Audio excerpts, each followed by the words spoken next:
Hi, everybody, and a huge warm welcome to this very, very exciting meeting about our brand new offering, which Norn Song, Wisdom from the Well.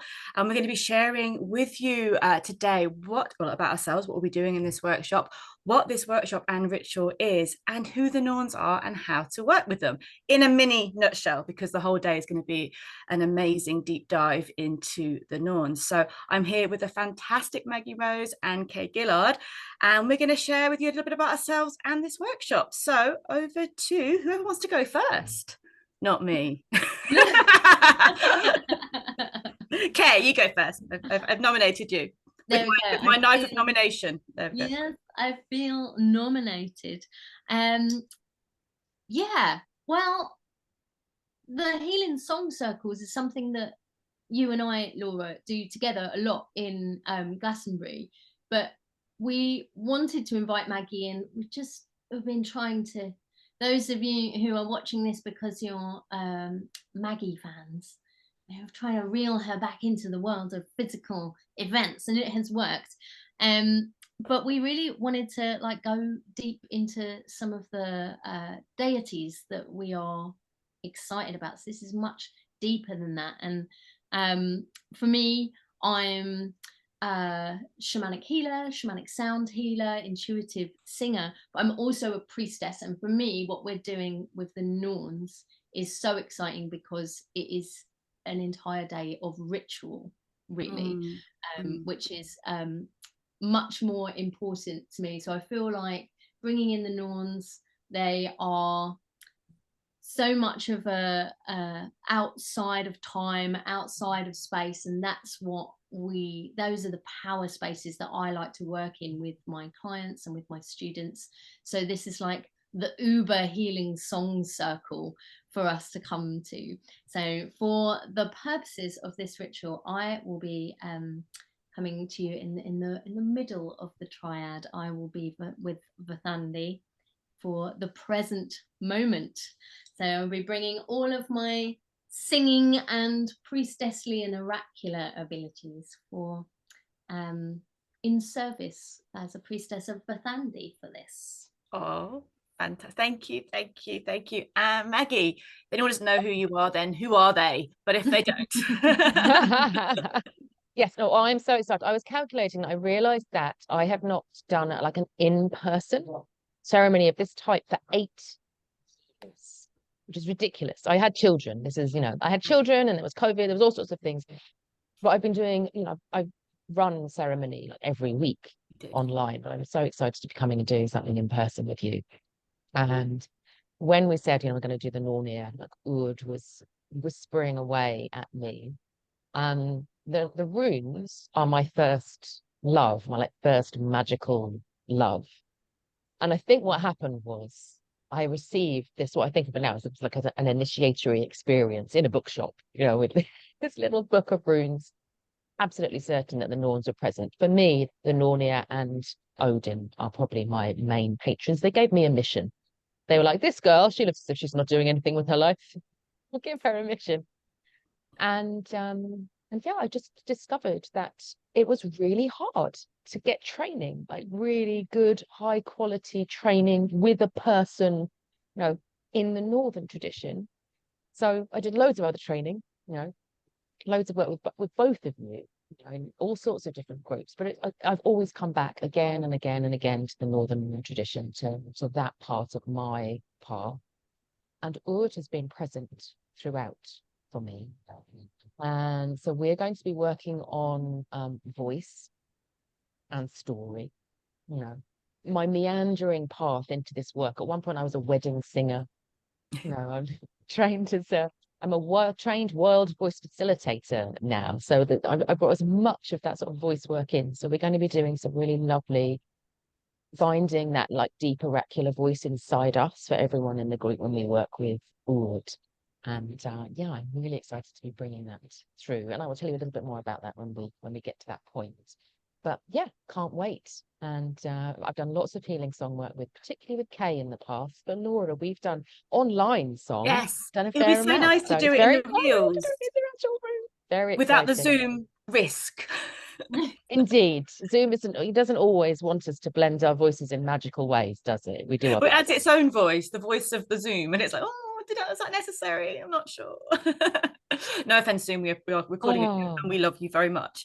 But if you don't know me, I'm Laura, and I've been working, I've been working as a tarot reader, as a sacred artist for a very, very, very long time. I've been a priestess for also as long as these ladies. We worked out 75 years of between us, didn't we? Yes. I think we should have said 75 years each so that everyone could have gone, wow, Wow, what 75 looks Wa- great. washing the Looks so well of wyrd young. quickly. 75 years between us. I think we worked that out for a very, very long time. And my path has been mainly with the Celtic and the Norse traditions. And in the last last 4 or 5 years, I've been doing a deep dive into studying Viking studies and Northern mysteries, both magically with Maggie and also with the academic side of things. So I've been doing a master's in Viking studies, and I'm specializing in shapeshifting, which is a fantastic thing to say about your life. And the Norns have been like we were saying, that they're not, for me, like Odin or Frey who'll turn up and go, hey, but they're there. They're in this sort of this force that's on the edge in the background, that presence, and we've all felt that calling. All three of us felt that calling so strongly, to create something both magical and connecting with the crafting of the Norns as well. And I wrote an essay about the Norns and weaving, and it's such a fascinating, deep, beautiful space to work with, and we're all very excited to offer this and share this with you all.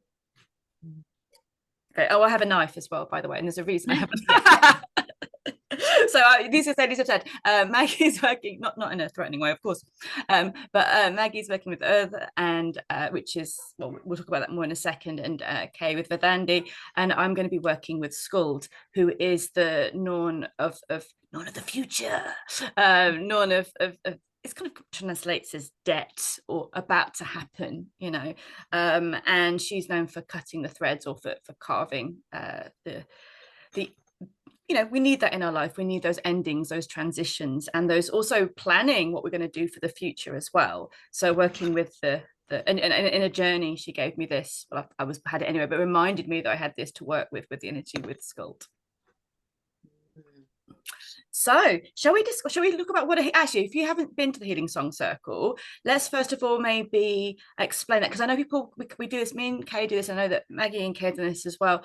People come to them, and we always notice people that come to these maybe have just felt drawn to it, and they maybe don't know what a Healing Song Circle is, but I just felt I had to come to this.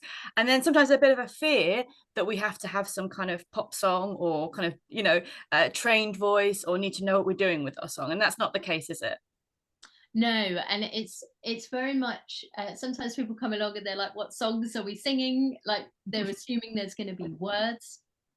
Piffle, we don't use words. We're just like, or sometimes we do, but we don't know what they'll be until they come out. It's very much, it's an intuitive thing. This is one of the things that the three of us share, because we have got these like very different backgrounds and different focuses, but we are both all three of us very much want to kind of delve very deeply into the learning of things. That's one of the things that we are equally kind of committed to.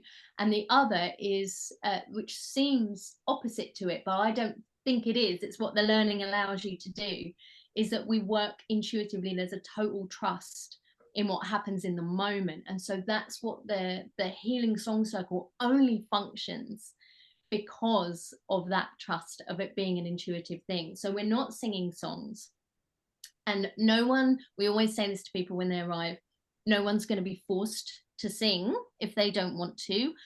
No one is going to no one's going to sing solo. Like, it doesn't matter. It doesn't matter if you have any voice training, any healing training, none of that matters, because we're not making music. These are prayers. This is magical working. This is ceremony. It's healing work. So what we're really doing, we call it building songs. We're building songs out of the energy that comes through. And so we usually start working with like an R sound for like the heart, so that people can kind of, you know, bond together a little bit in the energy. But from there, it will come out as it comes out. And it's really, it's a hard thing for us to tell people what it is, because it's never the same, and we never record them because it's sacred work and it's of that moment. So that song will never be heard again. It's always sung by people who've never sung together in that configuration before, and the sound just kind of comes through and builds. We do bring in some drums sometimes. Yes. But it's not, sometimes it's only voice. Voice is all you need for this kind of work. Does that even a little bit explain what it is? I don't know if it does. it might dispel some fears that they're going to have to be put on the spot and made to sing something.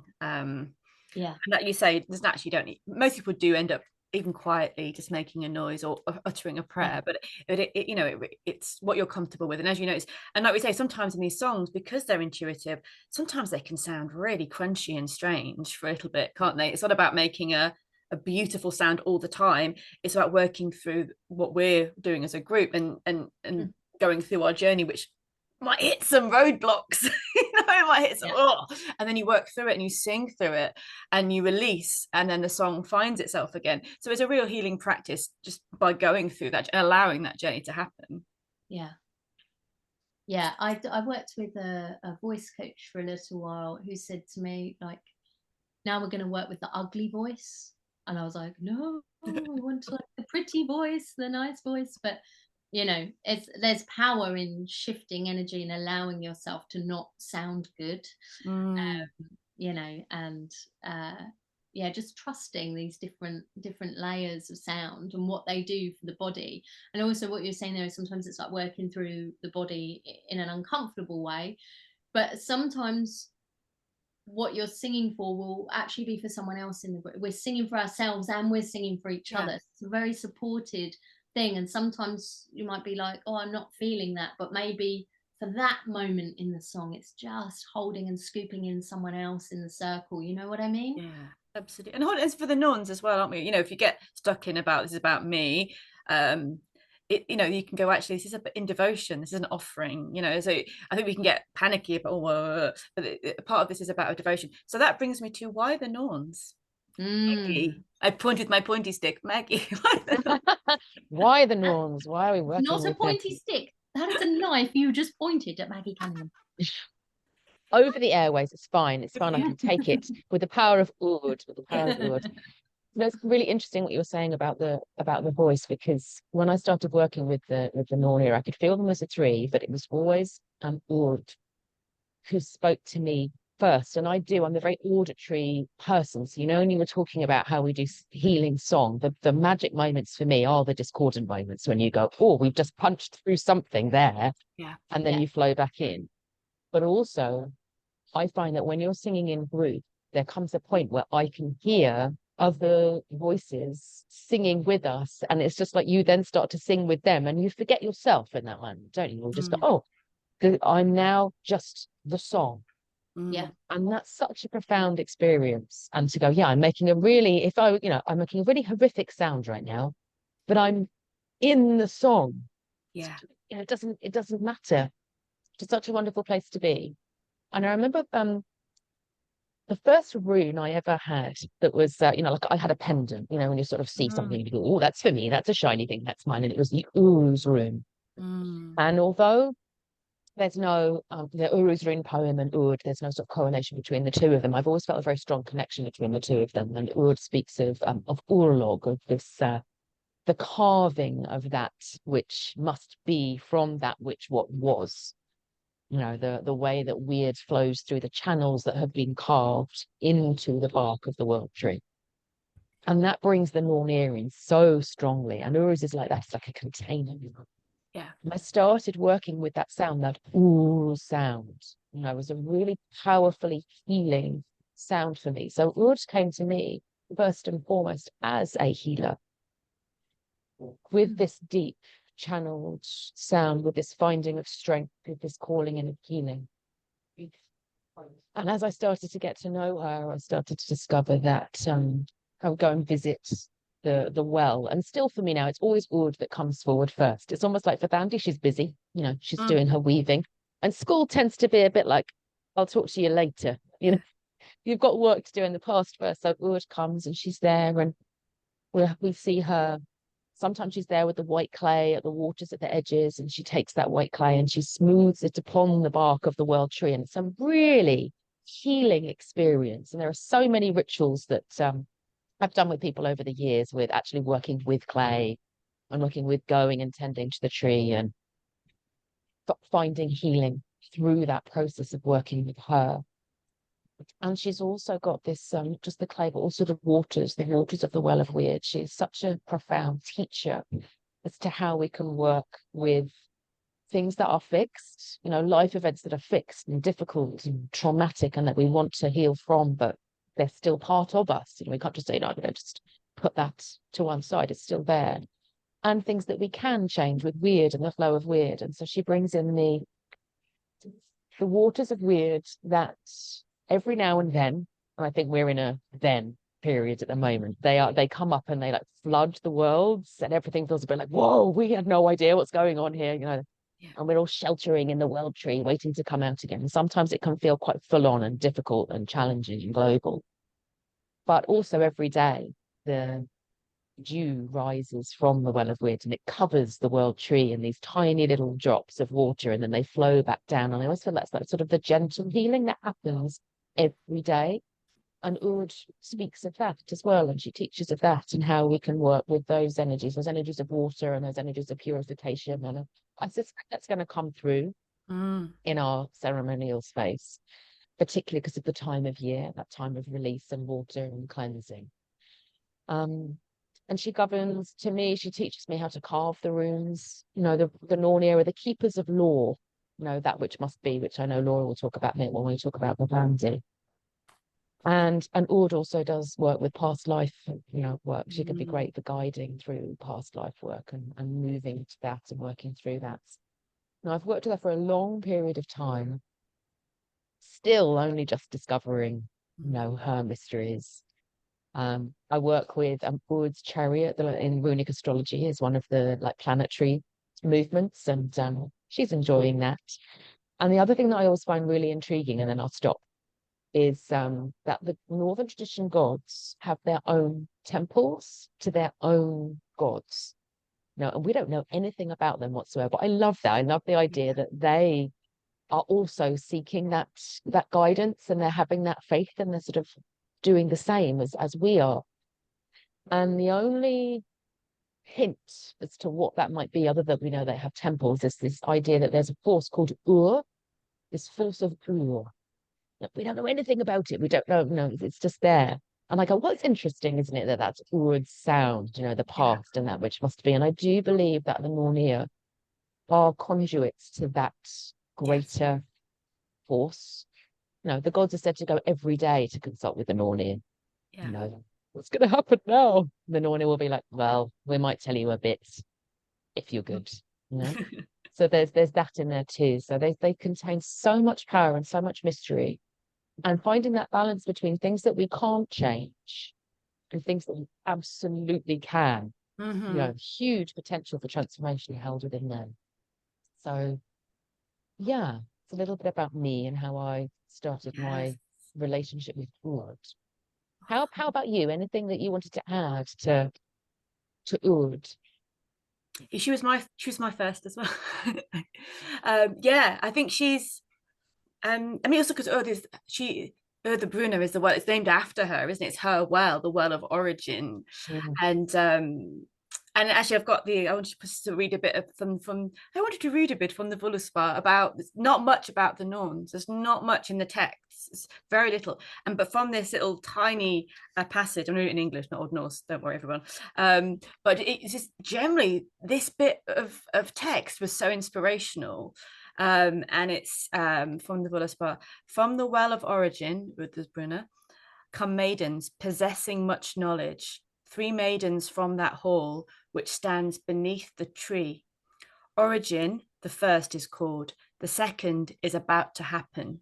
They carved runes into the wood. Det was the third maiden.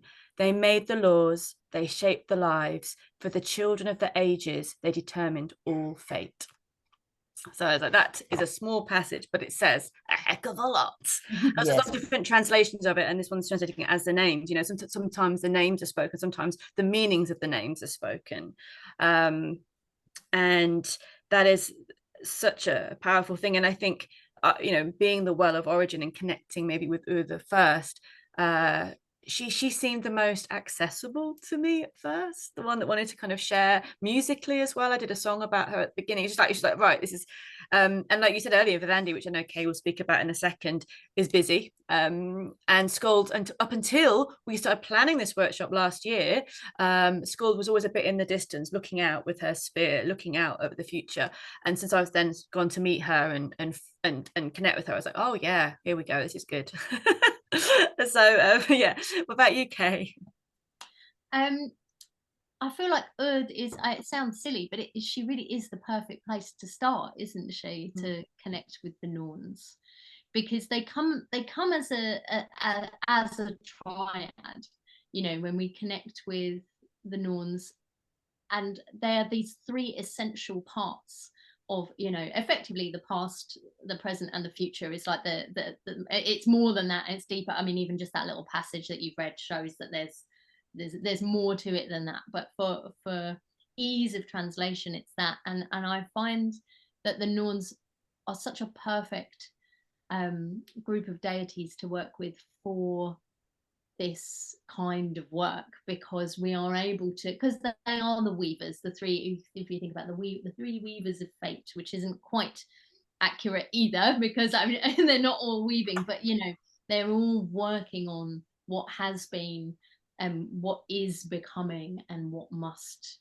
be and what must end, you know. So they're perfect for the healing song circle as a way to work, because it is weaving those three things together. But starting with wyrd is you know, that those white clay ceremonies that you're talking about, Maggie, I've done those with you, and they're just, It's so powerful. Yeah. So so powerful. powerful. They're so powerful.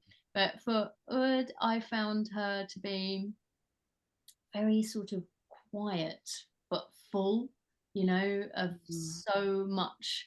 Well, everything that's happened is there, isn't it? So there's so much potential for healing. And yeah, as you say, the well of origin, you know, it's the perfect place to start. Yeah.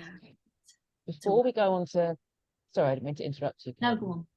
Before we go on to Verdhandi, it's worth saying to people who are already booked and are coming, that this is the perfect time, as we're talking through this, to be feeling into, oh, what connected for me. You know, when they were talking, was it the white clay? Was it the water? You know, was it this sense of origin, or the carving of the runes? Just so you're starting to go, oh, you know, what's present for me? You know, when they talked about the voice, what made me go, you know, or what made me go, yes, that sounds brilliant. So it's a really helpful piece to be looking at, that, so that you can start to think about, what is it that I want to receive from the day. And I always like to give people a little bit of a challenge to say, yes, what do I want to receive, but also what do I want to give from the day? You know, the Nornir is so it is this sort of karmic force that they govern. So the more we're able to say, you know, I want to be in full presence, I want to be available to other people, to hold the space for them, so that I can be, you know, yeah, holding the sacred space for others as they grow as well, the more the Nornir will say, oh yeah, you know, this person is a worthwhile person for us to invest our time and attention in. So what do you want to receive and what do you want to give? And the other thing I forgot to mention is that obviously we've got the three Nornir, but when you go to the Well of Weird, sometimes there's other Nornir. Sometimes we call them lesser Nornir, but it always feels wrong to me. There's, you know, but they will also, you know, there are weavers, there are ones with knives who are carving, there's ones who are working with the waters, and they're out there in the world, because, you know, the big Nornirs with a capital N can't do everything. So we know that there are other Nornir, but these are the Uber. all the Yeah. Nornir, let's say. And it said as well about, sorry, I'm interrupting now. Sorry, getting Go excited. ahead. I have finished. No, and it is it's said that, you know, when you're born, you get your own Nornir as well. So not the less Nornir, but, you know, the small end Nornir, and a person's personality, their character traits depend on the personality of the Nornir, or vice versa. You know, the Nornirs were like, oh gosh, I've got a lump with this one. Ugh. But you know, because you know it's in the text. So like, you know, you've got a grumpy Nornir, you know, like a miserable Norn. It means your fate will be quite miserable. But I kind of think if you're a miserable person, your Nornir gets quite miserable. So your Norn gets quite miserable. Do you think they're intertwined? I Yeah. think it's This so is why I work intertwined. with people on their birth runes, because people say, Yes, I've got Northers as my birth rune, which is very associated with Skuld. yes. But it's just a question of finding the oomph and the power underneath some of the, you know, mischief of Northers. Yeah, and you can almost see it as how this is translated down in time is the fairy godmothers that come to the birth. You could see that this, you know, that it still survives in folk tales and fairy tales. It's such a strong and important Yes. thread of our being, of our makeup, that this has come through even in Disney movies now as well, which probably the Dawns are quite distressed about. No, I'm joking. Yeah. There, Um, again, there's that message of reciprocity, isn't there? That if you don't invite a member of the yeah, Nornir, maybe they will be a bit annoyed. yes, So, yeah, absolutely. politeness. Politeness, yeah. And then you're saying about the being out in the world, and then, and also that Skuld is also a Valkyrie name, and it makes sense. You wouldn't imagine her the being out in the world on the battlefield. You know, you wouldn't imagine that. She's got this beautiful witch, like you were saying, energy, and as if Andy's busy weaving, she's doing the present, but the Skuld is out there creating the future, or acting as a Valkyrie, which all the very intertwined kind of Valkyrie desert and Norna, they were very intertwined meanings and how they work. But that there's more an active part of your Yes. creating your future. There's some things, like you said, Maggie, that can't be changed, but there's ways of living up to your fate. There's ways of stepping up to that, as we know, and that kind of, and working in this way with the Norns helps us step into that purpose, that soul purpose. Yeah. I truly believe they want us to be the heroes that they see inside us. You know, it's like they see that and they're like, I'm here to help you to bring that out. And it's true, isn't it? Skuld is so often out there in the world, whereas I think Urd is always such a stable presence to me there. But it is said that she will leave when Ragnarok comes. You know, even Urd will leave then and come and fight on the battlefield alongside Odin. Should we talk about Yes, Verdhandi? Andy. Okay. Yeah, let's talk Lead about us through. Verdhandi. And I just want to say, like, we sort of made a plan about how we were going to talk about all of this stuff, so that Have we it was gone off easy plan? for people to follow. And this is exactly how I thought it would go, because this is the nature of the Norns, right? It's everything woven together at once, and you can't really say past, present, and future, because No. first of all, it's not enough to describe what they are, but also none of those things exist without the other ones. So it all gets quite philosophical and quite woven together, and that's kind of what the healing song circles are always like. So thank you, Maggie, for like prompting people to be like, oh, what's calling to me, because this discussion is just gonna, and it will probably be like this on the day, and it will certainly be like this in the song and in the ceremony, that they'll become impossible to pin down which aspects of our fate and our lives and the tapestry of our own weaving is being impacted, because you can't really operate with one without bringing in the others.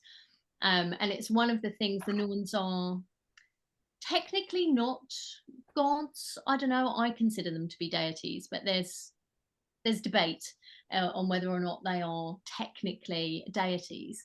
But they, you know, hearing you guys talk about all of this experience with the runes, or this kind of academic knowledge of the Norse pantheons and sagas and myths, and you know, it's not my main pantheon at all, and it's one that I only connect with a few of the deities.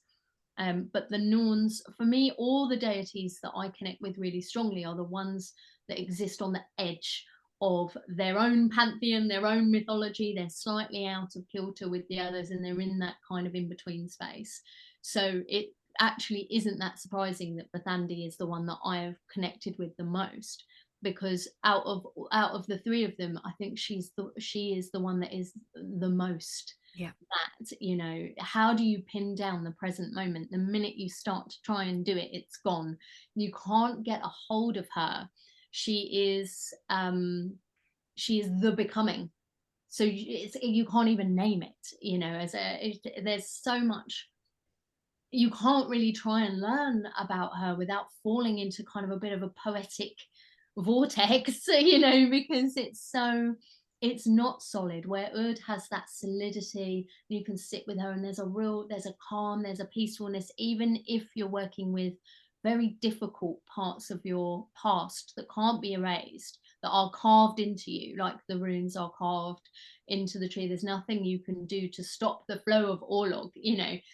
There's with Verdhandi, she's much more ethereal than that, and harder to pin down. Of all the Norns, the least written about.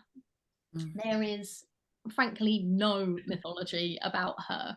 So I can't actually remember how many years ago this was. I can do a quick calculation based on places I remember doing the rituals. I mean, it's got to be at least 8 years, maybe 9 years ago, maybe 10, I don't know. It's around that sort of time that I was doing work.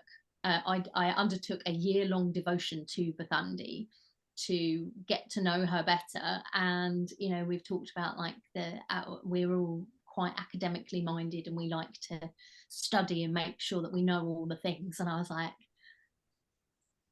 her name is Verdhandi. It is becoming, it is the present moment. Okay, thank you, books. Like, that's really all there is. So we'll be bringing everybody in the ceremony to the well of origin, to the well of wyrd, where they'll be meeting all three. And it might be that where people are even already, as they're watching this, getting a connection with one more than another, they'll know which one will step forward and speak to them. But with Verdhandi, I feel like it's harder to know what she's going to talk about, because she's not speaking so much to healing of something that's happened. Healing kind of means dealing with something that's happened, I think. You know, we don't heal the future. You know what I mean? We're always... You could try, but it's based on the past, isn't it? If you're healing the future, Yeah. It's based on what's happened in the past. Yeah, you can't kind of do that healing work with that. So it was really discombobulating for me to try and do this devotional work. You know, priestess work is the cornerstone of all the things that I do, including healing. So I really wanted to kind of be in devotion, and part of devotion for me is knowledge of the deity. And I had to be so much in trust of what I was feeling and what I was seeing, and so much in the flow of the work. I actually did a lot of writing when I was working with Verdhandi, because then it can kind of flow through and tell a story in the moment. You know, I did a lot of that kind of work with her. But really, it took me out of my ability to study the history of things and put things into context.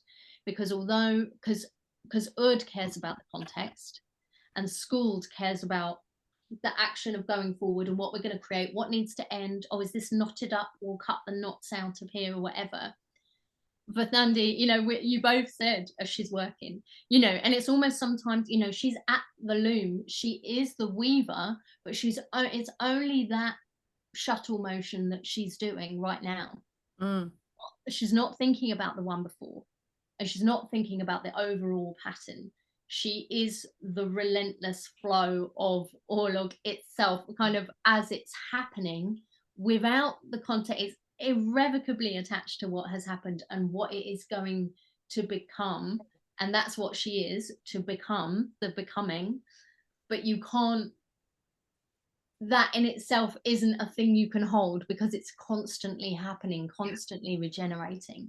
And that's this is probably the most accurate thing that I can say about her. You know, it was a wonderful year of devotion, but it really stopped me from having to being able to pin down who she is. As soon as you start to do that, she starts to move, and she never looks up from the weaving. She never stops becoming. And that's like the joy of working with her, is you have to step into that space of you are constantly becoming. Yeah. Yes. Any Verdhandi stories from you guys? What I thought was interesting is how you saw her with antlers. Oh And yeah. that really resonates. When you said that, I was like, well, yeah. Yes, that's true. Because we were we were just in a cafe, and she's like, "Oh, you know," or maybe it was before that. But you were like, "Oh, I'm gonna do a painting of Verdhandi," and I was, you know, "Will you sit for me?" It still Because needs to happen. I was thinking that this morning. Still needs to happen. yes, we do need to do that. And I was like, "Sure, sure, but do you mind if I wear antlers?" And you were like, "I'm sorry, what?" And Yeah. I was I was like, like, yeah, "Yeah, always antlers. and I was like, that's how I see her. But the vision that I have of her is always in a sort of whitish cloak, walking very, very stately, like very graceful. She's never rushing, always, and never dallying either, and never stops walking. I never see her be still with that when I see her walking. And always with these antlers. And I remember being like, I demand an academic backing up that I have seen this. But then I remember you and I were like sat, because I just had to accept it. And I'm not really a fan of saying she has antlers, and that's, I want to be clear about that. It's just something that she revealed to me that has symbolism for me. There is absolutely no precedent for this, for her to be an antlered goddess, especially in Glastonbury. Everyone loves an antlered goddess. I'm not saying that that's Always like loved an a antlered thing, one.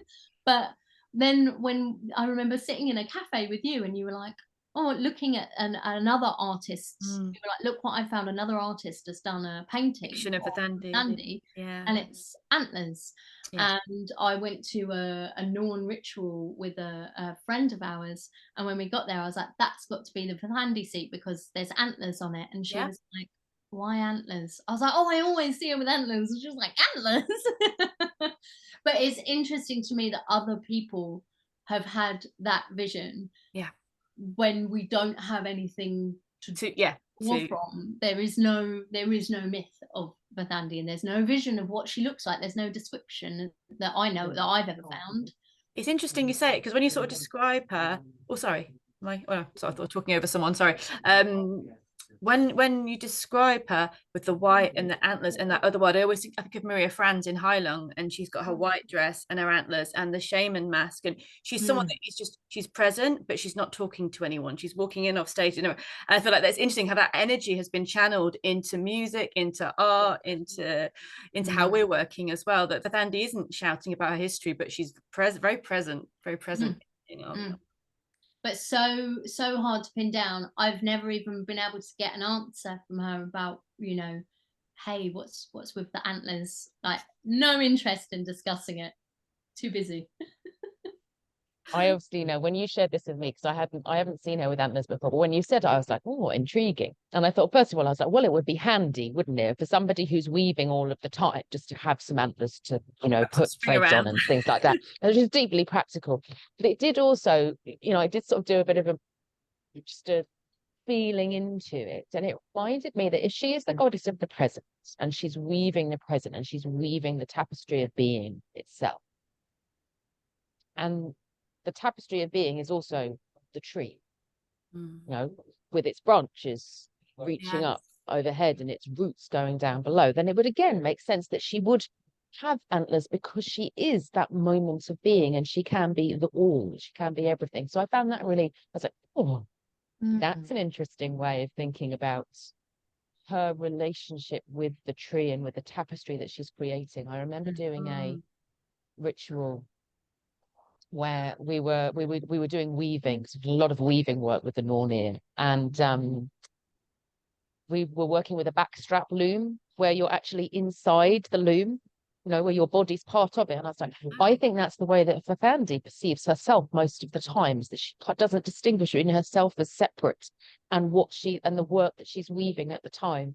So when you spoke of antlers, it did make me think about that. It made me think about a sort of a soul that is woven into the all, which I found fascinating. And it also reminded me that Urthasbrun itself is in that liminal space. You know, you're talking about being an edge walker, Kay, and, you know, always resonating with these deities who are on the edge. And Urthasbrun is said to be, like Laura said from the Willisburg, the hall beneath the roots. But then it's also said to be like on the edge of Asgard, which is at the Yes. top of the world tree where the gods go and speak. And I was like, well, Verdhandi wouldn't care, would she? Because she's everything. Yes. She would just be everywhere where she was needed in the moment. So it's like very much a sort of liminal space. And I can feel all the things that you taught me, you know, and I trained with you and Reiki mastery and all the shamanic work and this other. And I remember, you know, we do the meditation and you imagine that space between your fingers and you just feel into that space. That to me is very Verdhandi. You know, it's not words or anything. It's more and more and more the space in between, the space in between, humming the space in between, and then it's everything. She's so much in being in the body, you know, being in the body, being present, moving. And the other thing that she often teaches me about is the movement of the mind. You know, it's like I'll be like, oh, I need to be focusing on the space between my fingers, but I'm not focusing on the space between my fingers. I'm having thoughts now. Oh no, I'm having thoughts now. And Verdhandi's like laughing in the background. She's just like, well, all of what you're experiencing is relevant. Yeah. It's just even overthinking is okay. Yeah. You know, it's just that process of thought and attention and presence itself that she teaches us. And she doesn't do it through words or instructions or any of those things. She does it through being. Love her. Love her. Laura, do you have any Verdhandi love to share, or do you wish to bring in the knife? I think like even though that, you know, you say she's so busy and she's in that present and she is the loom, but by visiting her you can get glimpses of your own loom. So it's not that she may not go, hey, this happened 5 years ago, this is going to happen tomorrow, hey, but you can actually visit her and witness that loom and your own parts on it. So she may not talk you through it because she's too busy, but I found that she will show you those threads and that you can almost dive into those threads and be in that present moment again, because the present moment is wherever you are in that time. So if there is something that you wish to work with Verdhandi, it doesn't have to be right now. It can be looking at the now, but the now can be, you can revisit a part or you can envision a part, and that will still be now because you're doing it now. Yes. So I love that. I've loved visiting her, not had that much of a chat with her, but been with her loom and been with my threads and been with my path and revisiting that and looking at my own and maybe recalibrating that from that experience. So yeah, absolutely right. Yeah. And yeah, and then the knife.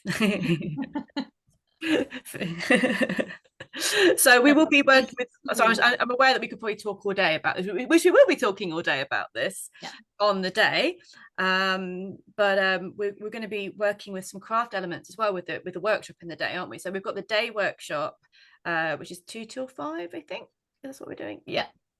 And should we maybe discuss a bit about what we'll be doing with those aspects as well? Not just say too much, obviously we'll say it on the day, but we're each working with a different aspect to bring in to the workshop, which then we will take into the ritual in the evening as well. So Maggie, in the voice of Earth, what will you be offering in this part? Yes, so we're going to be doing, we're going to be finding our words of power. So in this particular context, we are going to be working with whatever words come from that place of the wild voice. So wyrd will be our patron for that. And we'll be doing it's called a wild voice process. So we'll be finding the words of power that each person needs to receive. And then some of those will be used in the ritual in the evening as well. So it's a beautiful process, and I know Wyrd's excited is probably too strong a word. She's a grounded deity, but she's looking forward to hosting this that part for us. Finding those words of power. And Kay, Andy, the words, I think, because I'm going to be working with the threads for my part of it, but working with the voice. So we will be thinking a little bit about the weaving, about how the threads come together, and it is a very Verdhandi thing. But I think this is going to be true of all of our work, is that although Oud wants to, you know, it's words about, it's good, you know, carving the words there, that's very much an Oud thing. But it could be that Skuld steps forward, and it's a Skuld energy that comes in with the words of power. It might be that the power that you need at that time is going to be, you know, for ending. And the same for me, I'm going to be working with the threads. We're going to be singing power into the threads, and then everybody will be able to take those threads away with them, not for weaving, but for, you know, just wearing. I normally just tie them around my wrist actually, or people put them, make them as offerings on their shrine. So it is quite a Verdhandi thing to be working with the threads. But equally, it might be that what comes through is, it's about acknowledging a point of power where you can change what you then start to weave, and that's what's Verdhandi about it. But what people need individually in the group might be something that's an ending, which would really call in the energy through their thread song, call in the energy of Skuld, or it might be that they really need to work around something from their origin or from their past, in which case it would be Oud. So it's once again going to be that kind of weaving of all of the things together. I think there's space for everybody to have a very different experience in all of the crafting, and well, mine's not crafting, mine's kind of breath work and song work with the threads. I think there's so much that these kinds of magic can be used for. Yeah, definitely. And with my part, I wanted to get some wood and to carve it, but that would be health and safety bad and take all day. So we're going to be working, but because we're going to be working with some clay, some quick drying clay, we will then be bringing in the energy of earth and the tree and everything with that. And we'll be carving either symbols or runes or something that we're going to be, you know, what's come through for us with the Norns that we want to manifest, and we'll be carving that into the clay. And it should be fairly dry before you go home, fairly. Maybe, but yeah, we're working with, and then if you want to put a little hole that you could have it as a little pendant, you know, that could be then something that you put the thread in, you know, it could be something that would be really nice to take with you if you wanted to. So we are working with something you can physically, with your hands and your voice and your intentions, create, and then bring in for the blessing of the ritual later. Yes, which brings us nicely into the ceremonial space. Yes, we'll be doing some ceremony in the evening. We'll be working from, is it 6:30? I think we're going to take a nice restorative break for people to go and get some food and kind of process all of the stuff that will have come up. So we're doing very practical workshops. It's a 3-hour workshop in the afternoon. Very practical, all these 3 different things that we're doing. But it's going to bring up a lot for people. And then so everyone will go away and get some food or walk the land, whatever they want to do, and then come back, and then it's by 6:30 we'll be really coming into powerful ritual space. And in that space we'll be bringing people down into the well, not into the well, into the space where the well is. Do not get in the well. Or coming down. I taught you well, Kegilard. Yes, even I will not jump into the well. And we'll be bringing everyone around into that kind of, it's going to be a very embodied shamanic journey, isn't it, to bring everyone there. And then we'll really be stepping into our priestess mode, and we will be which Laura and I do not do in the Healing Song Circle, really. No. And Maggie, you and I didn't do it when we were running Healing Voice in London. No. We will be sort of performing a song of the Norns in honor of the Norns, but for everybody in the space. And that's not something that we normally do. And then we will also be bringing through oracles. I think all of the Norns, whether it's speaking to the past or whether it's speaking in the moment of becoming, or whether it's that action that Laura was talking about with, you know, going forward onto the battlefield or into the endings. I'll put this down in a minute. I will. I'll put it. She will be, speaking of health and safety, she's going to be holding that when you arrive on the day. Be sure of that. It's kind of bringing them through for people to have a real ritual experience, and this is open we have so much experience of holding ritual space and ceremonial space for healing, but also for devotional work. You know, we are all three of us priestesses. But this is an open space. People don't need to have had experience of ritual before in order to come to this. So I just wanted to kind of say, this isn't like a open ritual where, you know, where you would go into, you know, one of those big halls in London or a big event in Glastonbury where it's sort of very open and we're not going to go into the deep work. We're limiting the numbers and we're holding the space very strongly. So it might be your first ritual if you're coming to it. So it will be a real ritual, and we'll feel the presence of these deities, and we will be doing proper oracular work. These won't be prepared oracles or charges. This will be, you know, and it's not necessarily that accessible or available to go into real ritual, and to do what we're teaching is real magical work as well as you know, these aren't thought exercises that we're doing. So yeah, I want people to be aware that the evening part of it, we will be doing the healing songs as we do for those that have come to those circles with us before, but we are doing full ceremony. I don't know if I'm warning people or delighting them by saying that. Both Maybe is a little bit of perfect. both. I Maybe think both is perfect. I think that's how it should be. Yes. Yeah, so we'll I be think there is a piece there about rounding. being kind to yourself, isn't there? Taking time beforehand and making sure that you've got time afterwards, so you're not immediately even like, right, I'm going to go off and, you know, do loads of other stuff, because it's a healing transformational process that we're taking people through. Absolutely. You can't do this work solidly for 7 hours, and you can't just have, like, because that's what it is, start to finish, it's 7 hours, and you can't just have a quick half-hour break for lunch. No. We need people, first of all, we need people to go away and eat, so that they properly, you know, resource themselves bodily for the ceremony, but also time to mull over and think over everything. Because in the work that we'll be doing, it's going to be, it might bring up some emotional things. And even though, you know, the clay stones, it feels like, yes, it's got the energy of wyrd there, but they feel like stones, like little clay tablets of prophecy. Yeah. It's really, you know, I think about that with Skuld, that she is the future, the told future, the telling of the future. Yeah.